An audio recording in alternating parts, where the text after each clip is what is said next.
Yan mga sir, to Toyota Innova sir, no? Innova 2008. 2008 model yan. Blackout issue mga sir, tapos blinking yung timing belt.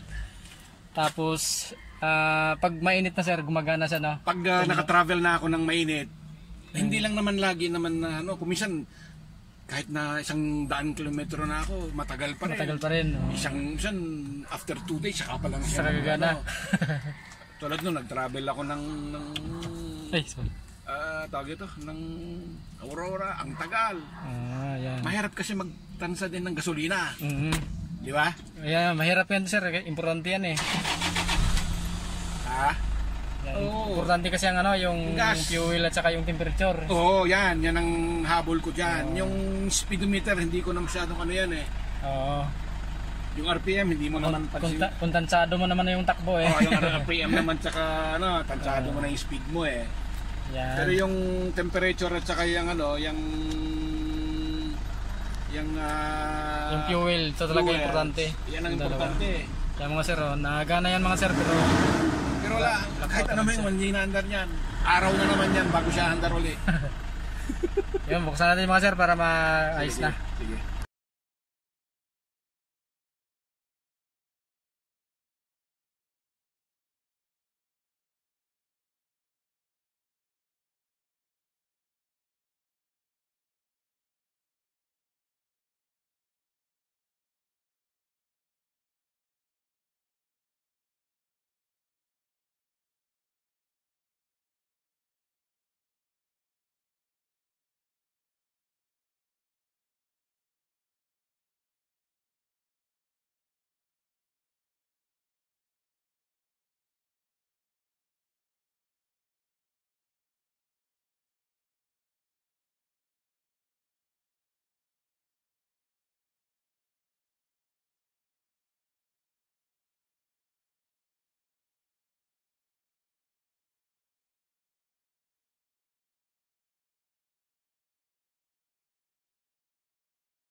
Okay na sir.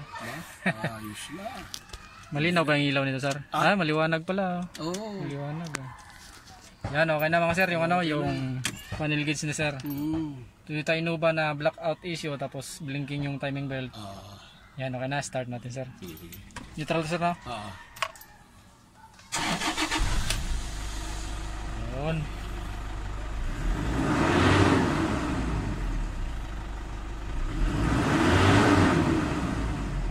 Nice na mga sir. Ayun. Toyota Innova na anong year mo sir? 2008. 2008. Blackout issue, tapos blinking yung timing belt. Yan, okay na siya. Kaya naging totoo na yung ano, pati yung sa gas niya. Yan. Yung sa gas kasi niya, pag ano, iba yung ano, iba yung reading niya sir. Iba yung reading niya. Tapos yung temperature sir. Okay na sir. Maliwanag naman pala.